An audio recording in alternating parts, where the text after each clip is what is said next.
Welcome to the Scott Townsend Show, brought to you by Dietzo Man Productions. And let's just be honest, do the hard work that nobody wants to do. You know, like for me and my wife, I'm not a big, I don't want to say I'm not a good or a big communicator, but I don't like to just sit down and talk unless I know it's coming. Do you know what I mean? Yeah. But Laura, that's her love language. All the time. It's Lucky just, you. Yeah. Yeah, let's talk about bills. Yeah, you know. And so if I want to make her happy, I'm just like, yeah, girl, tell me about those bills.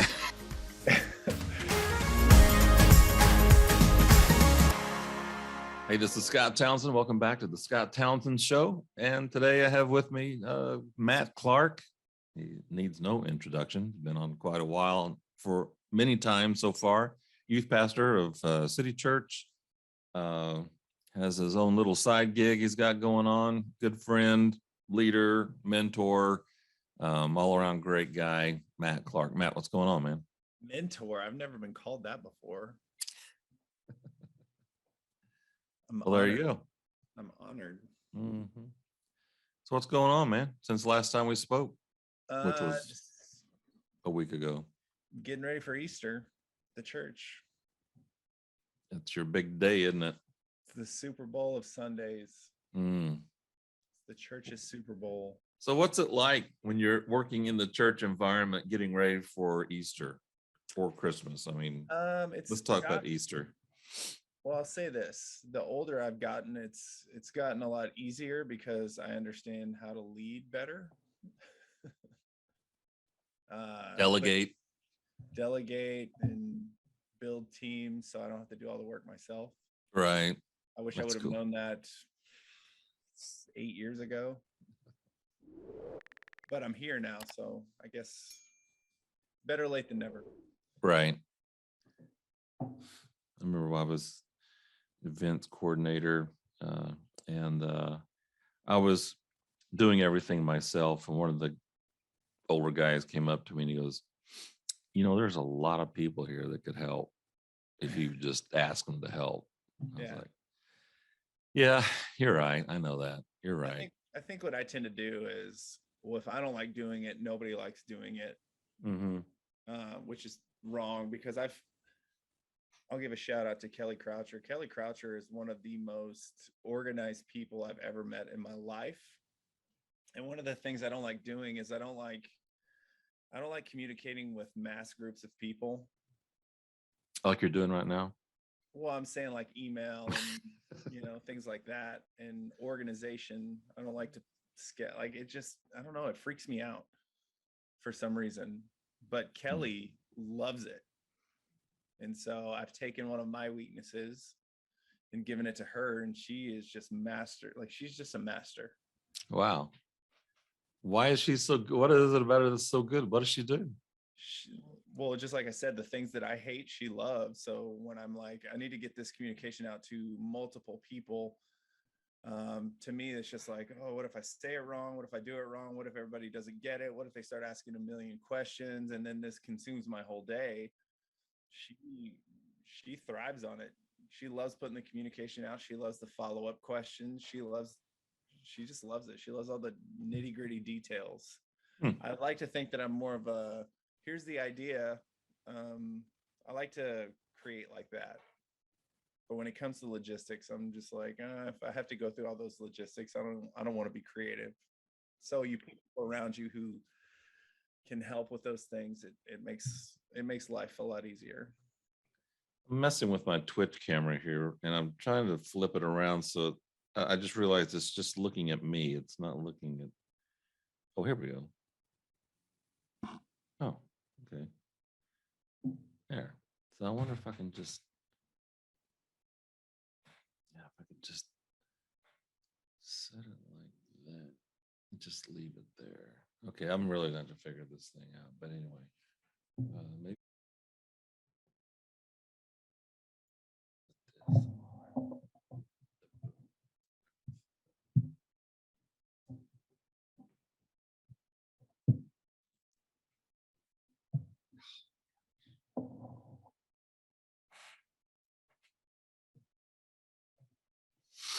Okay, I'm just going to hold it.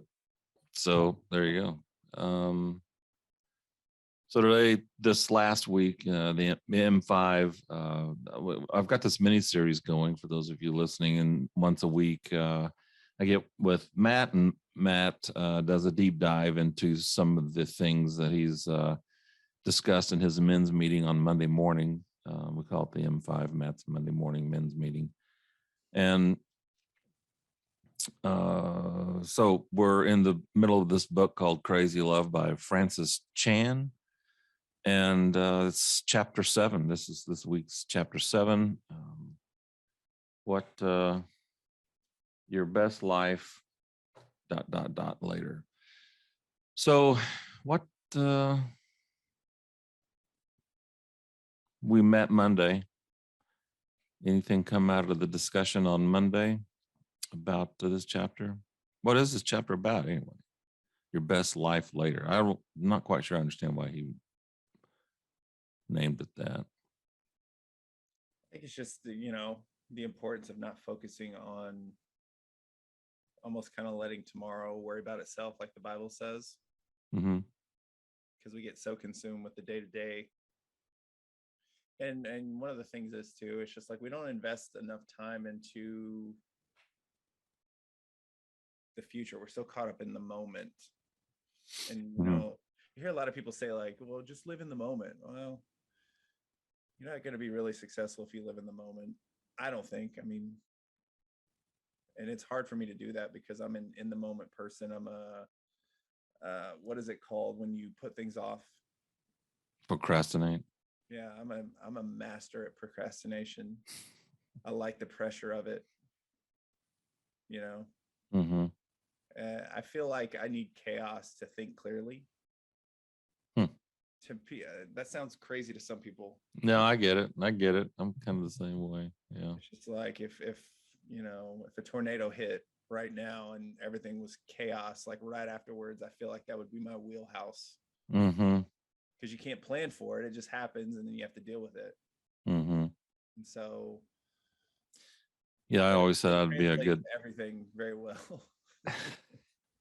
And it wears everybody around you out. I mean, yeah. You're just you just wear people out. I do the same way. Yeah. I'd be a good emergency room doctor. Oh yeah. Bring on the unknown and the shuck and the jive and the hustle and the fast, instant, quick decisions. But to live life like that every day, it just wears everybody around you, or around me, down. They just like, we can't do everything last minute. Yeah. The Bible talks about, using the ant as an example of just, pay attention to the ant, you sluggard. Mm-hmm. Storing away everything in the summertime, so in the wintertime they're fine. I think we tend to I think most people, whether they want to admit it or not, we want it now, we don't want it later. Mm-hmm. They call this generation the microwave generation, where it's just like we can have anything instantly, any information, anything we want. We don't even have to go to the movies anymore. We can just watch it at home now. Right. Which I'm not going to lie is not the worst thing that's ever happened to our civilization. Although I do like going out to movies a lot. Grew up going to the movies, so that's one thing will always enjoy. But yeah, it's also nice to be able to stay at home and watch something. Yeah, I agree. And the other thing is too, like, in order to have like a good relationship with God or a relationship with anybody, you got to invest the time and let's just be honest, do the hard work that nobody wants to do. Like for me and my wife, I'm not a big, I don't want to say I'm not a good or a big communicator, but I don't like to just sit down and talk unless I know it's coming. Do you know what I mean? Yeah. But Laura, that's her love language. Lucky you. Yeah. Yeah. Let's talk about bills. Yeah. And so if I want to make her happy, I'm just like, yeah, girl, tell me about those bills. Let's play it for the future. Yeah. if Laura tells me like, and this doesn't happen, but if she told me like, we don't have any money in the bank, I'll be like, okay, well, it'll be there soon, or let's invest into the future. I'm just like, I don't know what that means. Talk to me about those bills, girl. Yeah. Actually, we're totally going to be off topic today. I could Yeah. but those are the best ones. Mm-hmm.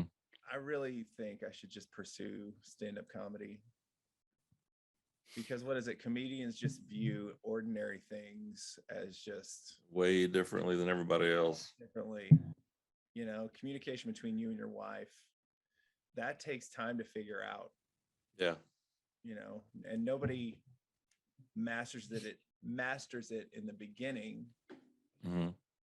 But now that I know what, I've been married 20 years in June, and I'm just starting to figure her out in a good way, you know, not because I haven't been paying attention. It's because we both grown in this process. Mm-hmm. And so, have you ever, like, I was in a group and they were asking me relationship advice. And I started off by saying, like, guys, I'm going to be honest with you, I haven't figured it out myself, but I'm learning. Mm-hmm. Have you ever thought, like, as a young guy, and look at that 80-year-old couple, that's what I want. I want to grow old with someone. To me, that was always a weird thought. You know, I don't want to be old. Are you going to view your wife the same as you do when you're, you know, in your 20s, 30s, and 40s? Oh no, totally. I mean, if anything, you'll probably be even more madly in love with her because That's the thing. I was trying to convey that. I was trying to convey that to two guys who are just dating right now. And I'm like, guys, believe me, I'm 20 years in and it's better than it ever has been. And I was like, without saying it, everything's better. Mm-hmm. Everything. And it's hard to convey to guys who are just like full of hormones and, you know, yeah, piss and vinegar. you're right. I love that term so much. Just ready to conquer the world, but have no idea where What to to do or how to do it. Yeah. Just point me in some direction. Yeah. She's pretty. It's a pretty girl there. Yeah. I think, you know, going back to the book though, one of the smartest or the best things we can do is invest the time. I was talking to those guys this morning. I said, you know, you're not going to be a good husband, a good boyfriend if, you know, your priorities are out of order.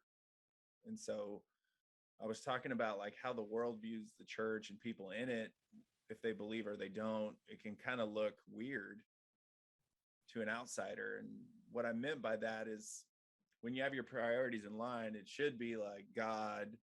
And if you're married, then your spouse, and then your kids, and anything out of order in that way makes the other ones less or not as good as they could be. Mm-hmm. And when you tell somebody on the outside, like, you know, if my relationship with God is not where it should be, I'm not going to be a good husband. I'm not going to be a good father. Or if I put my kids first before my wife, or vice versa, your relationship with your spouse is not going to be as good, you know? And when they are in order, my relationship with God's where it needs to be, which means my relationship with my wife is where it needs to be, which means my relationship with my kids is where it needs to be, because I know the order of things. I know where they should be, instead of me trying to figure it out and wondering all the time, like, why is my relationship suffering right now? Why are we not communicating well? Or I can trace it all the way back to, well, honestly, I haven't spent much time with God. And therefore, like, I get irritated easier when my wife does want to talk about bills, you know? If I don't know it's coming, I need to grow up in this area. But if my wife is just like, hey, we need to talk about this, I don't roll my eyes on the inside. I'm just like, oh. And then there we go. Throw the head back and let out the sigh. And it's a grown-up temper tantrum. Oh, I know. It's the same thing with us. There's never a good time to talk about the bills. Yeah. Hey, baby, tell me about those bills. Yeah. How about this? Since we're off topic, let's just stay there. How about when your spouse gets sick? The more you've been together, it's not like, oh, babe, I'm sorry. It's more like, oh, God.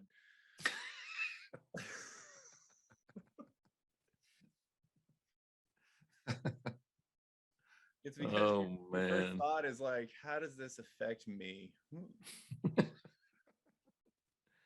And it's like, it's so funny now because we've been married for so long.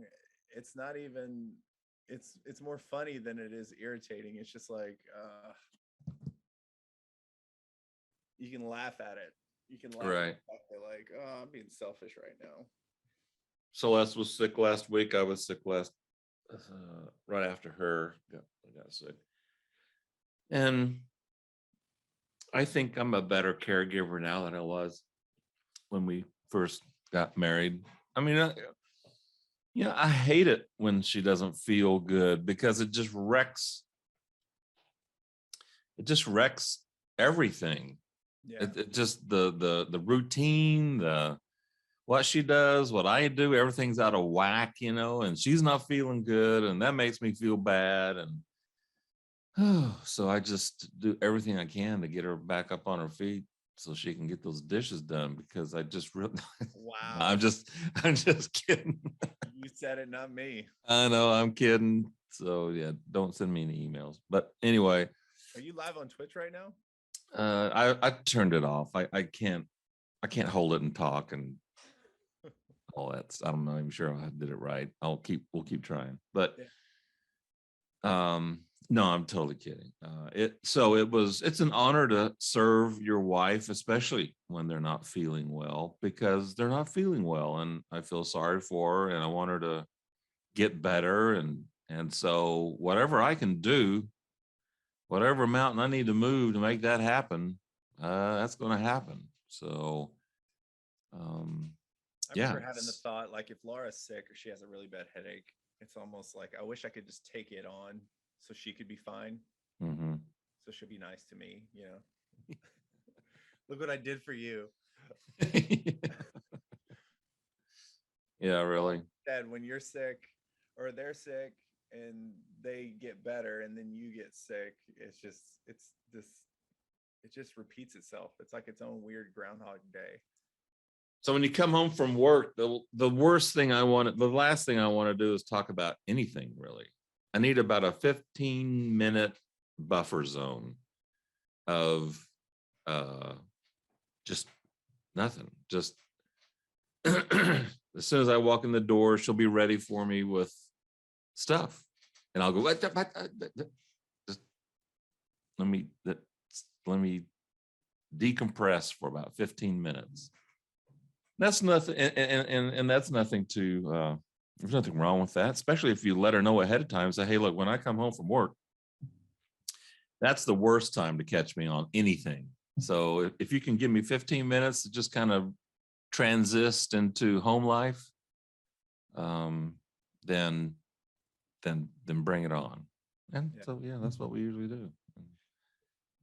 Because I do the same thing. Do you think it's an excuse? No, absolutely not. Guys, should I generalize? I don't know. I'll just say me. I can't shift gears that. When I've been in work mode all day, when I've been in an emergency room mode all day, and then I come home, and if you're going to come at me with questions or want to talk about something, you better be ready for some, well, here's how we're going to do it. Bam, bam, bam, bam, bam, bam. No, I don't want to hear any solutions. I just want to talk about it. Okay, let me shift gears here. Let me shift down, and it's going to take me a while. Give me 15 minutes. That's not asking too much. Is that an excuse? Absolutely not. That's just the way it is for me. Yeah. I don't know if it is for you or not, but that worked for me.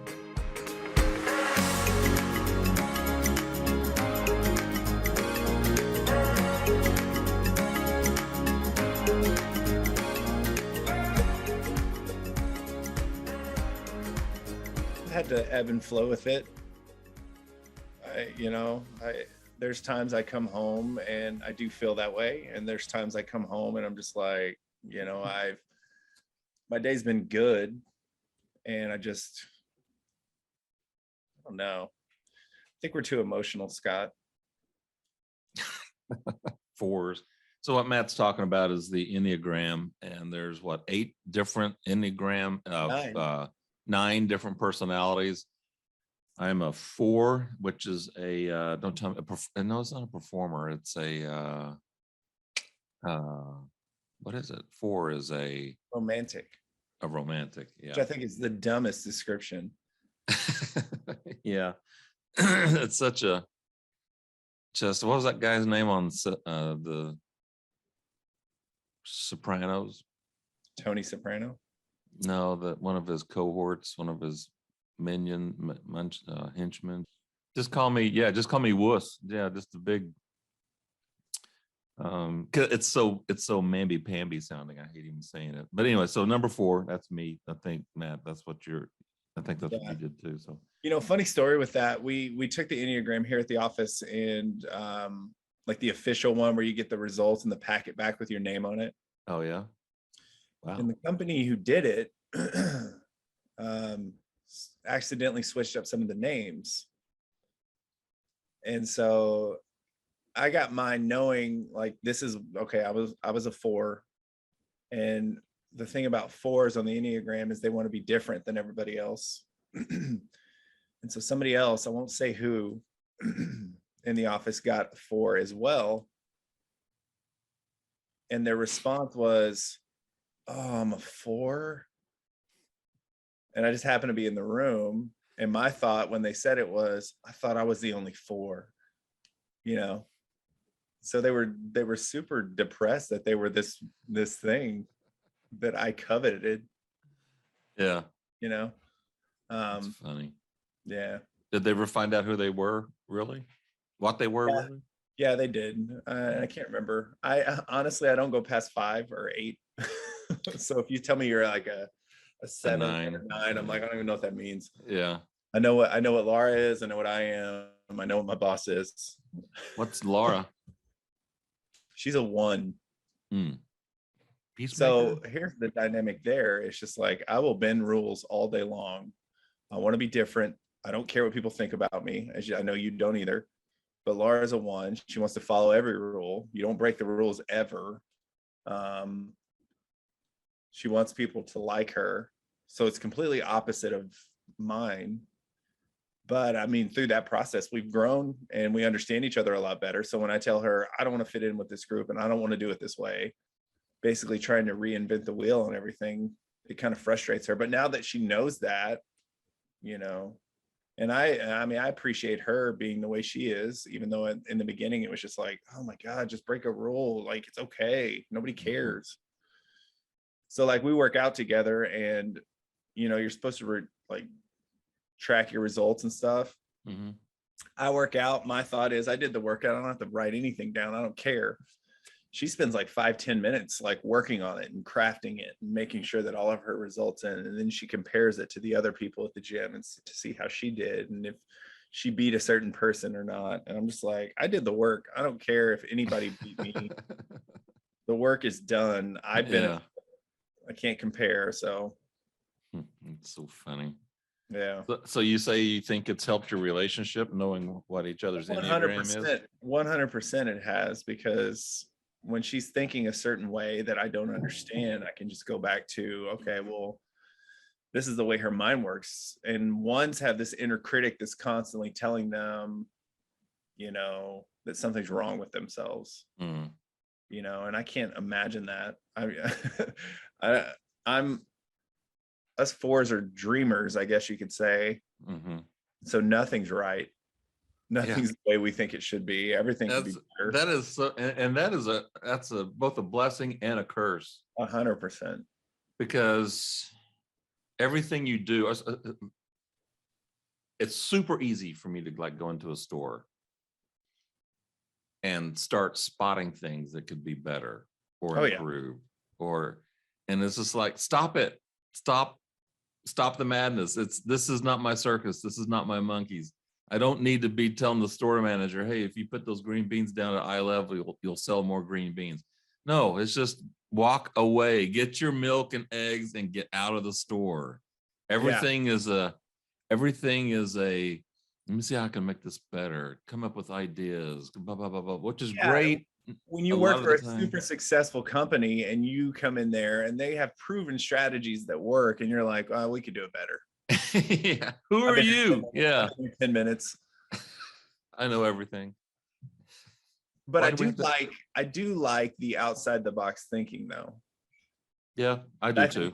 I think that's what changes. It changes history in a sense. Like you know, most people just see like toilet paper can't get any better. But a four looks at it and it's like, oh, it can get way better. You know, let's break it down and look at it and see what we can do to make it, you know, whatever. And I don't look at anything that I do. It's just like, well, that's just the way it is. Mm-hmm. I dream it to be 10 times better, or this is the only, you know, I don't know. Like, I don't get sidetracked with limits. The worst thing you can say to me is it's the way we've always done it. Yeah. Oh man. You want to get punched in the face, just go ahead and say that one to me. Yeah. You know, if everybody in the world thought like that, that's why we wouldn't have innovation. Mm-hmm. We wouldn't have Marvel movies. I try to come up with one idea a day at work. Something that would, I try to look for something. Oh, there's my idea. Oh, yeah. If we did it this way. Now, I'm not going to beat anybody over the head with the idea. And I even told my manager, I said, look, I just do this. It's stupid. I know. I'll give you the idea. You can do with it whatever you want. If you want to throw it away, file 13, that's totally fine with me. If you want to do something with it, that's totally fine with me. I'm just getting it out of my head. I'm going to write it down. I'll give it to you. And you determine whether or not it's worth, you know, because with ideas, I totally know this. You got to get through 98 pieces of crap to get to the 2 ideas at the end that are pure gold. Yeah. But you got to get through the 98. So I just, you know, you just put them down, write them down, get those things out of there. Just like digging for gold. You got to go through a lot of dirt and rock and stuff, but you finally get to it and man, it's worth it. And it's a lot of fun. To me, I think it's a lot of fun. Well, like you said in the beginning, I have a side hustle that I'm doing. And it's just like, I had this vision for the side hustle. But when you tell me, well, have you set up an LLC yet? And, you know, what are you going to do with taxes and stuff? My first response is like, I don't care about any of that crap. It's the idea that will win out. You know, it'll make all those things better. But without those things, you can't see the idea through, or you'll go to jail for not paying your taxes. So I think it's people like you and I that need people like, you know, like you said, Laura, or people that are, that will take care of those details. You know, they'll take care of the minutia, the whatever, you know, just. You ever seen The Aviator? Yeah. It's a great movie because movie. Howard Hughes went crazy, but he had some good ideas. You know, he was very innovative in the way he thought and what he did and streamlined things. And I just remember making movies, making airplanes faster, sleeker, that type of thing. And I remember his accountant in the movie, like coming to him and saying, you know, we don't have any money. And his response was just so like, all right, we'll sell this, do this and do that. And so I can keep doing this, you know, right. He didn't want to do it. He didn't want to go in and like fill out all that paperwork. And that's just, I need somebody like that in my life. Where it's just like, listen, I don't care how crazy the idea sounds, just make it happen and don't tell me no. Mm-hmm. You know, just let's keep moving forward. And because it's hard to sell vision sometimes. It is. And you know, there's a classic example of that. Is it dichotomy, or is it the people like what you're talking about? That one of the classic examples. Here we go. Is Walt and Roy Disney. So Walt Disney was the if you can dream it, you can do it kind of a guy. And his brother was the finance guy behind the scenes. So, Walt would just wear him out. Yeah. Because, okay, you were going to do what? We're doing what now? We're building what? A theme park. Theme park? What's a theme park? Oh, here it is. So let's see that. So Walt and Roy Disney there. But anyway, that was his older brother. And notice that Roy doesn't have any hair. Yeah. So that's people like Walt need people like Roy around them to make this stuff happen. Yeah. And so I need that. You need that. It's just finding them. And at some point, when you're starting real small, you probably wind up doing everything on your own. But what I'm looking for, you're looking for, and people out there listening, looking for people who are smarter than you, that are better than you in skill sets. Yeah. And then turning, just like you said, Howard Hughes is like, just do this, get on my way. Let me go fly these airplanes. Yeah. I'm going to do what I do best. You do what you do best, and figure it out. You don't have to ask me. Like I said earlier too, it's just like Pastor Mark used to say this a long time ago, is like, don't say no for people, meaning like just because you don't like something doesn't mean that somebody else is not fascinated by it. And so like you can surround yourself with some really capable people who they may not see your vision, but they can help you make that vision come to life because of what they're capable of doing. There's a book I was reading called the E-Myth, the entrepreneurial myth, where it was talking about like the visionary, the manager, and then the technician. All three are necessary to make something happen, but in and of themselves, like a visionary is not ever going to sit down and do the job of a technician, and a technician is not a visionary. A technician is somebody who just sees the parts and how they fit together and, things like that. And then obviously the manager is the one who brings both of them together and puts systems in place, but in order for like an organization to be good, it kind of speaks to the whole micromanaging thing. Micromanaging is not a healthy way to run anything, your house, your marriage. No one wins with a micromanager. No. I've worked for a lot of micromanagers, and they end up trying to do the work for you, and not, it's just, micromanaging is not healthy. It's not good for anyone, even the person doing it. So there's a thought that I've been that's been bubbling up in my mind. Are you looking at your phone? Nope. Yeah, you are. I looked at, hear that? I was reading a sticker that's on the box that my computer's on. Here, I'll just do this.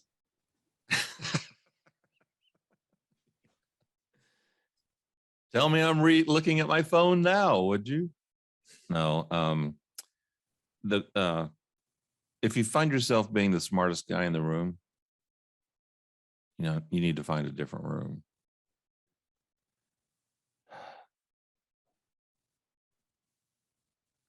I don't know. You mean take a step further than that? Sure. So just to make this spiritual, because that's what I do. I like to Jesus juke people.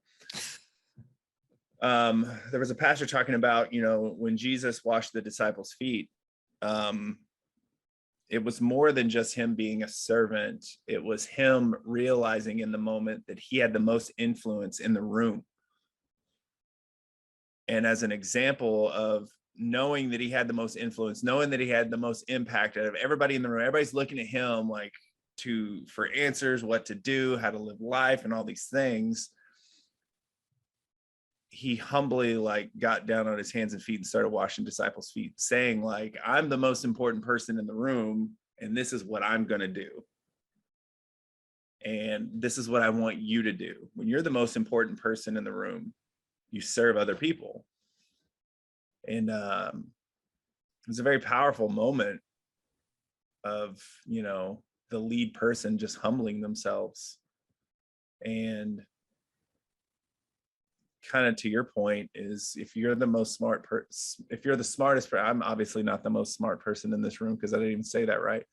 But if you're the smartest person in the room, humbling yourself enough to know that and not just staying in that wheelhouse of, yeah, I'm the smartest person here, and then letting your ego take over. People are weird that way. They like that power, they like that control. But what if you just gave up your life of control and just said, you know what, I'm never going to be fully there. I'm never going to fully accomplish this one thing, and just dedicated your life to learning and growing?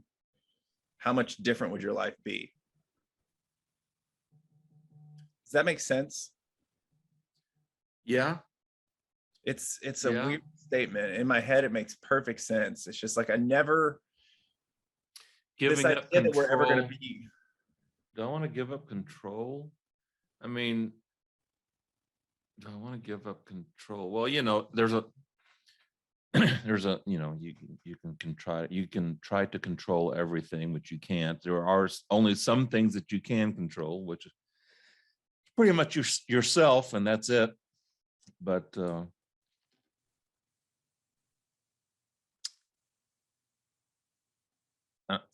I don't know. I'm not with you yet. I think in order to be a good leader and a good Christian, or let me say Christian and then a leader, you have to be willing to give up control. You don't have to make every decision. You don't have to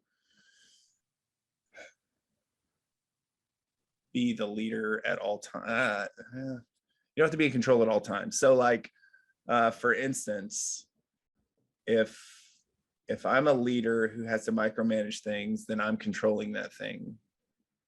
And not at the benefit of, no, that's not the right way to say it.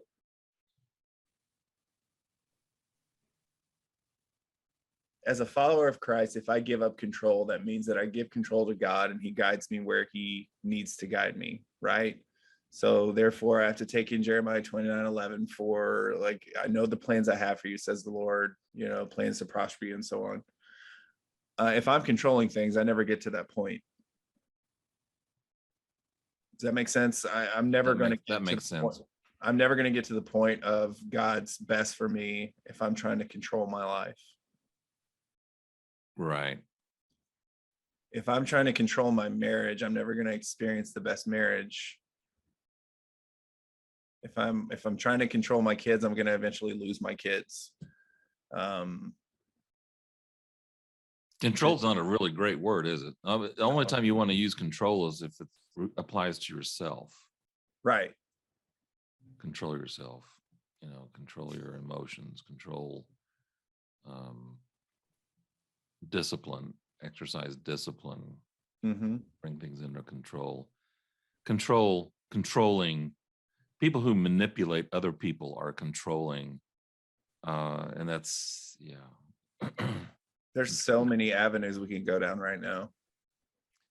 I'll tell you a word that I don't like, that I absolutely hate, and it's so corporate speak. And people say it all the time in meetings and in town halls and whatever. And that is, we're going to drive customers to our business. We're driving this outcome. The only thing you drive is cattle, you know. And are people cattle? No, people don't want to be driven either. They want to be led. They want to be influenced, but they don't want someone behind them cracking a whip going, you're going in this direction. So if you approach the customer like they're cattle, then really your approach is manipulation, tactics, controlling, trying to maneuver the outcome in your favor without thinking about the outcome for the customer. So drive, and we're going to drive more business. We're going to drive the customers to this and that, and blah, blah, blah. The only thing you drive is your car and cattle. But what you can do is influence and try to influence and to help the customer make the best decision when it comes to buying your product. Yeah. There you go. So that, it's a win-win. I win because they bought the product. They win because they got a good product, hopefully. And maybe third, they'll tell some friends about it. But this idea of driving, every time I hear that, I'm just like, man, you are an idiot. Driving. So don't start a meeting with Scott Townsend talking about, let's figure out how to drive people this direction. Yeah. How are we going to drive business? Yeah. I don't like the thought either, because let me put it this way. I want Laura to want to be with me. I don't want to make her want to be with me. I want her to be with me because she wants to be with me. If I have to the coercion came early on. Yeah. I'm still trying to do that 20 years in. Where am I failing? Yeah. That means I want her to love me. I don't want to make her love me. And I mean, again, let's spiritualize this moment. God wants you to love me. He doesn't want to make you love him. So it's just like, if we're figuring out how to drive people into church or drive people into relationships with God, we're going to fail miserably. But like, to your point, if we lead them there, and it's not by, this could be controversial. It's not by just telling them about God. Like, let me tell you, like, what you need to do with your life. There comes judgment with that, because anytime you tell me to do something, I don't want to do it. Mm-hmm. If you show me how to do it, if you lead me in that direction, by how you're living your life and how you're taking ownership of your own life. And what I mean by that is, if I make a mistake, I admit to it and don't blame others. And, we're watching churches all over the place just kind of fall because of one person making poor decisions. And now, honestly, what kind of church is that it's built on one person, because the church falls apart the moment that person makes a huge mistake? Mm-hmm. I think the problem with that is we're following men instead of following God. Mm-hmm. God doesn't mess up. He's not going to be like, oh, sorry about that, guys. I didn't mean to. Well, you're not going to find a pastor or a priest or anybody that's not going to make a mistake. Exactly. And I think we need to get that out of the conversation. They're going to make mistakes. They're going to make mistakes publicly. And if they don't make Billy public, Graham, even, I'm sure, made a mistake. I just don't know what it was. All of them did. Yeah, I do. Pastor Scott does. Everybody makes mistakes. Are they going to be public? No. It's a weird thing. This Americanized church is weird. Americanized? What's that? Yeah. It's this idea of, let's get as big as we can, and that way we'll have more influence. And that I don't necessarily buy into that. I have a relationship with Christ. Like, I'm going to make mistakes, and, but I'm going to show you what I do once I make those mistakes, and how I respond to those mistakes, and how I love people, and how I care for people. And I'm not going to broadcast it. If you're not in my circle, you're never going to know the good or the bad that I do. I don't have this desire, and this is just me speaking, but I don't have this desire to have big influence over tons of people. Like, if God gives me 5 to 6 people to influence, then I'm good, because Jesus only took 12 people and influenced them, and here we are. But for some reason, I guess that goes towards the Americanized church. Jesus had 12 disciples and changed the world. And we feel like at times, in order to have influence, we gotta be the biggest and the baddest and the most theatrical, or this or that, or have the buzzwords and the buzz sayings. When truly, it's just like Paul said, "Follow me as I follow Christ." I'm going to take you on, I'm going to take you, I'm going to show you how I fix mistakes and how I messed up. And we're going to talk about it and repent and, get So about I think that's the key with these preachers and stuff. You're talking about large churches and one person falls and the whole thing tumbles. If just like Nixon and Watergate, the worst thing was not Watergate. The worst thing was the cover up. Yeah. So if you are, if you perpetuate a problem and try to cover it up and hope it's never going to get found out, that's the worst problem.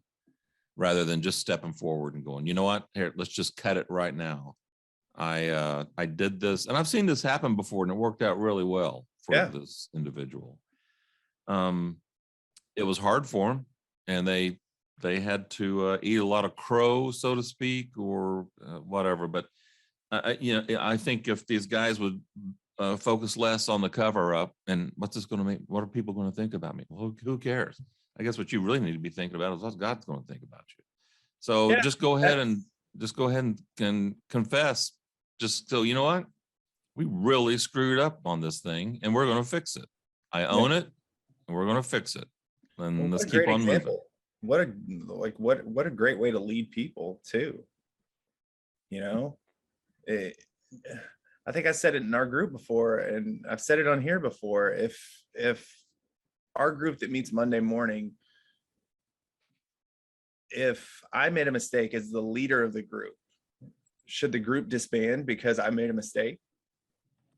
No, what should happen is Scott Townsend should reach out to me and make sure I'm good and get me back in the group, whatever, just all those people need to surround that one person and build them back up. Is it going to be the same as it was before? Maybe not, probably not. But it's not about, is it going to be good again? Is this person going to be right again? We need to help the person, Right. Like we did this last Monday. Yeah. Without going into too much detail, had an individual in our group, had a man in our group that is going through a really hard time. And so Matt just told him in front of everybody, and you just need to reach out to me, us, all, whatever you need, whatever you want, whenever, however, just let us know and we'll get it done. Yeah. And so yeah, that was great. Who do you think, last question, who do you think, I was listening to the James Altucher show the other day, and they had a show 10 most influential people in the world. And who would you say are the top 5 most influential people in the world in history? In history?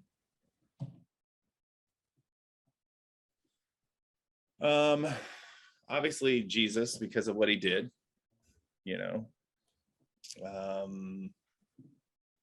that's a tough question. That's a good question.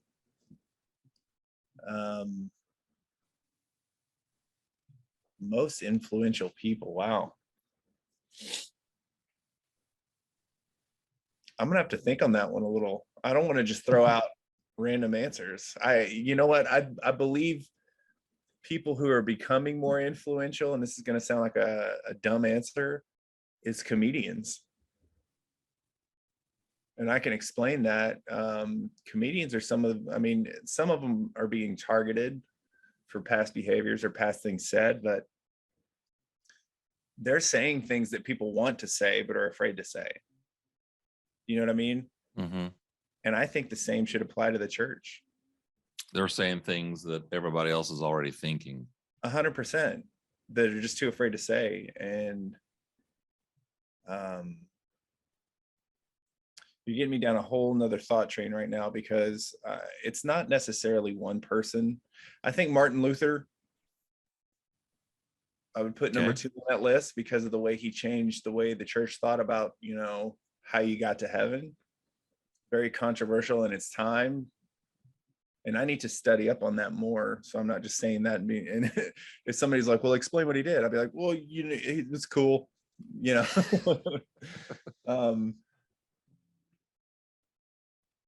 So we got Jesus, number 1, Martin, number 2. Number 3 is I mean, this is going to sound like I'm trying to make sure to cover my bases answer, but it's the truth, is Martin Luther King. so 2 Martins. Yeah. Man. Number 4. The most influential people in history are coming over to Matt Clark's house for dinner tonight. There's 5 places. Jesus is going to be there. Martin Luther is showing up at 5:30. Martin Luther King, his wife, they'll be there tonight. And number 4 is, who else is on this list? I'm going to say my dad, Tom Clark. That helps. Okay. And it's not, I mean, it's not your, let me explain that. My dad was an alcoholic my whole life, very insecure person. And he influenced me to think differently than him by just being who he was. He didn't accomplish what I think he thought life was supposed to be like, and he died probably too young. And I don't want to do that. So he influenced me by, I love him, and I don't hold any grudges against my dad, but I sure as hell don't want to live like he lived, just not as happy as he could have been. Or, I mean, and again, I have respect for him, and I'm not trying to, I don't know that. I think of the most random, like, I don't want to besmirch his name, because I love him and respect him, but he definitely showed me how not to do things. Which is sometimes just as important as knowing what to do. I agree. You're gonna have to let me come back to you on the 5th one, because I don't want to. There's somebody I'm not thinking about. Yeah, you get 4 right now. Me? You? Oh wow. What? I said you only get 4 right now. Oh, I only get 4 right now. Okay. Yeah. How was that presumptuous of him to just say him? I think Thomas Edison, probably one of the most influential people in history, because we all are operating by light. Everything is electric. Everything is, I mean, you couldn't turn off all the lights, unplug everything, and then try to get through your day. And it's not going to happen. So I would say, number 5, I would suggest you give old Thomas Edison a call, or maybe Benjamin Franklin. Do you know why he doesn't make my list? Who, Thomas Edison? Yeah. Why? Because I can still live if there's no light. But it's sure a heck of a lot easier. Yeah, but if we didn't know, what would it matter? Okay, well, those are my 2 suggestions to try to help you out. Thomas Edison, Benjamin Franklin. I mean, I'm sure there's Gandhi. There's that was my 4 talking. What's funny? I won't give too much detail on this. I was in a room full of very important people, executives and things like that. They were talking about, the future, and this is what we got to do, and blah blah blah. And I leaned over to a friend of mine who was sitting with me, and I was just like, everything in these people's world would fall apart if electricity stopped. Everything they do, everything they put their hopes and dreams into, if electricity went away, their purpose would be gone. Yeah.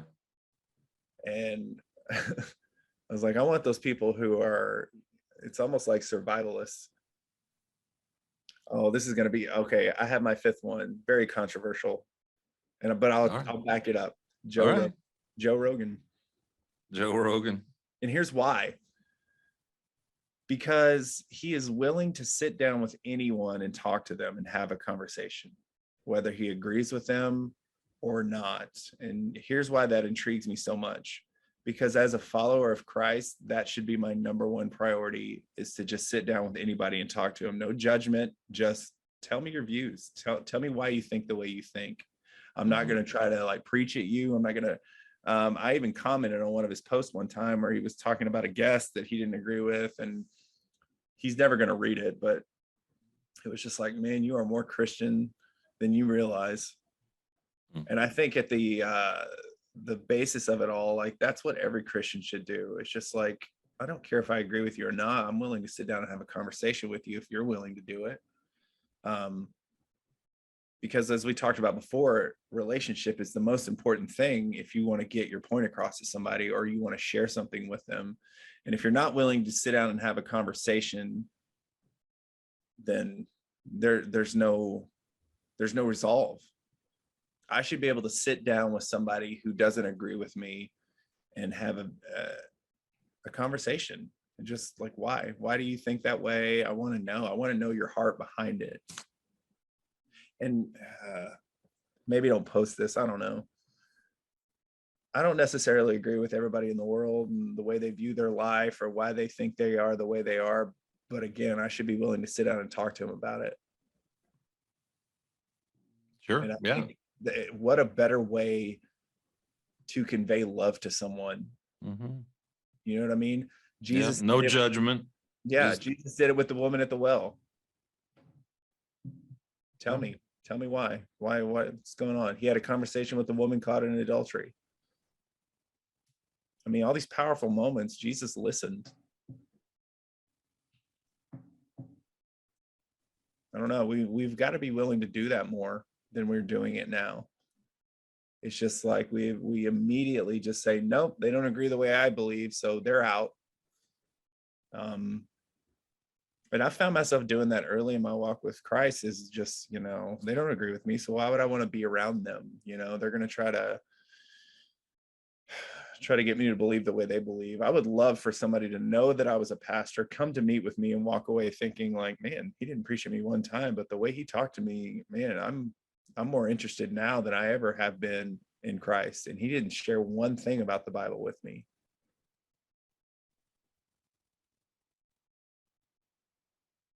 I think it's important. I think we don't put enough value on communication and talking and sitting down and just getting to know someone. It's immediately just this is the way I believe, this is the way you believe, and let's start there. How about like how'd you grow up? What were your parents like? What do you enjoy? What fascinates you? And I think we got to do better at that. Church included. Listening as an active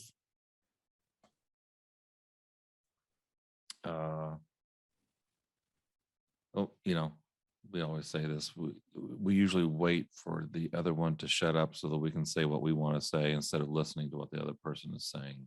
Yeah. And trying to understand where they're coming from.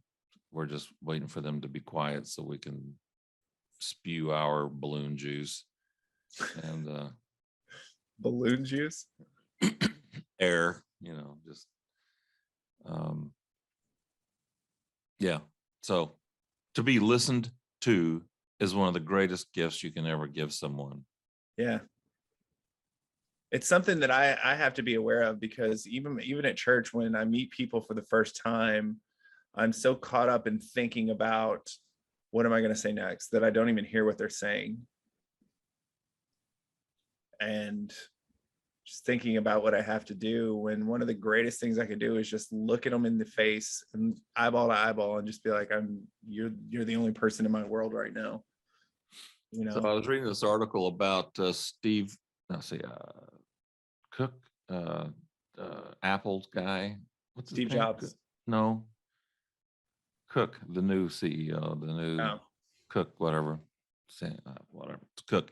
And Elon Musk. They both have this habit or this thing that they do in meetings where I think I got that right. The people, they might wait 2 minutes to answer your question.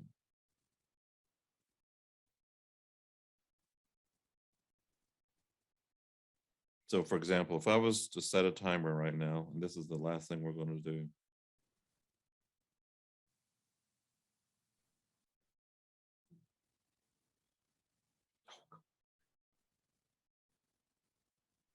My watch is really screwing up here.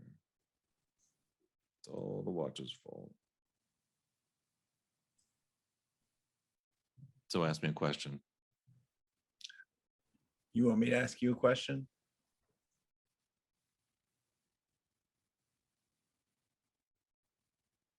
I'm really bad at asking questions.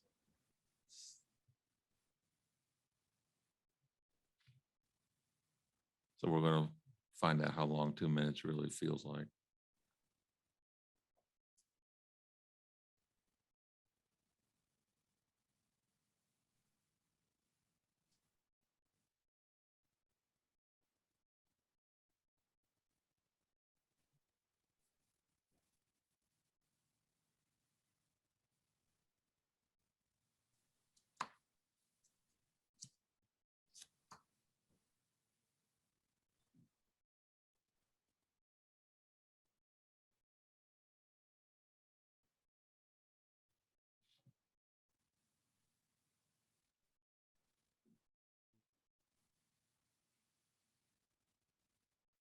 There was 1 minute.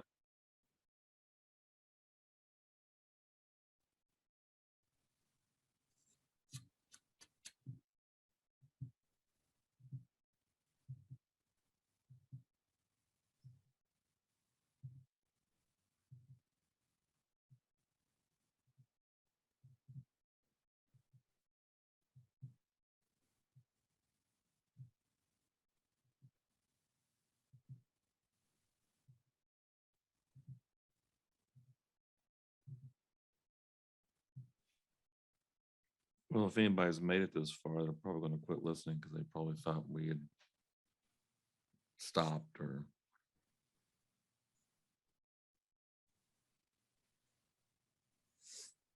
So it was. Yeah.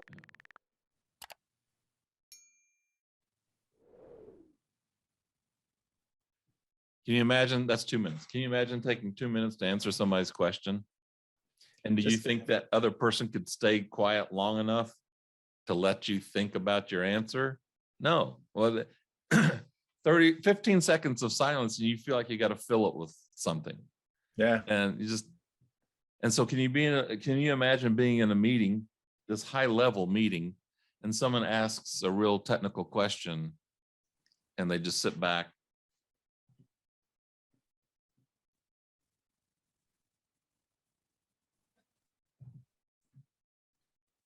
and think about it, but no, and no one interrupts, to break the silence. Anyway, good little experiment there. It's fun So to the do. book- huh? It's fun to do. Well, hold on. It's fun to do with students when you have them in a city group, like Oh yeah. high schoolers. You ask a question, and Jason Flick, one of my leaders, is really good about this. He says, "Listen, I'm going to ask a question, and all of you are going to feel weird and awkward and not know what to answer and not know what to say." He's like, "I just want y'all to know I'm very comfortable in the awkwardness, and I'll let it go as long as it needs to." And usually what'll happen is you'll share the question, 30 seconds will go by, and a leader will jump back in and start talking again. Just let it marinate, Just let it let it happen. breathe. Let it breathe. Oh yeah. Well, the book is called Crazy Love. That was chapter 7. Did we actually talk about it? Your best life after. So I don't think that we did. Oh, I know that we didn't. This chapter was about faith, and we've gone on for over an hour now, and so sorry for all you listening, watching out there. It's just a riff, a rant. I apologize for nothing. What's the main point of this chapter? I'll just ask you that. What's the main point of this chapter to you? And we'll end up with that. You got to realize what you're doing benefits you later on. It's not always about what's happening right now. There you go. Boom. All right. Well, Matt, appreciate it. Thanks for your time. Thanks for doing this. Thanks for this series, and for turning everybody on to this Crazy Love book by Francis Chan. If you have any questions, comments, concerns, you can send them to Scott at scotttownsend.info. That's Scott at scotttownsend.info. Also, big shout out to Rick Larkin. Yeah, he actually bought me a coffee. You know, I've been talking about this buymeacoffee.com/Scott Townsend. No, he bought 5 coffees actually. So that's cool. So if anybody else out there wants to buy a coffee, you can just go to buymeacoffee.com/Scott Townsend. And you can sign up for 1, 2, 3, 4, 5. You can do like Rick, do 5, 100.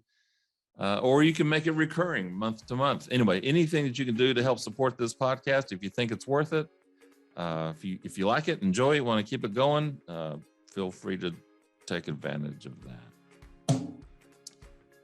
All right, Matt. Have a great rest of the day. You too.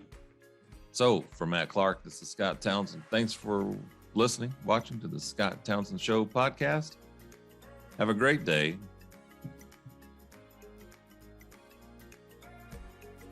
And we'll talk to you later.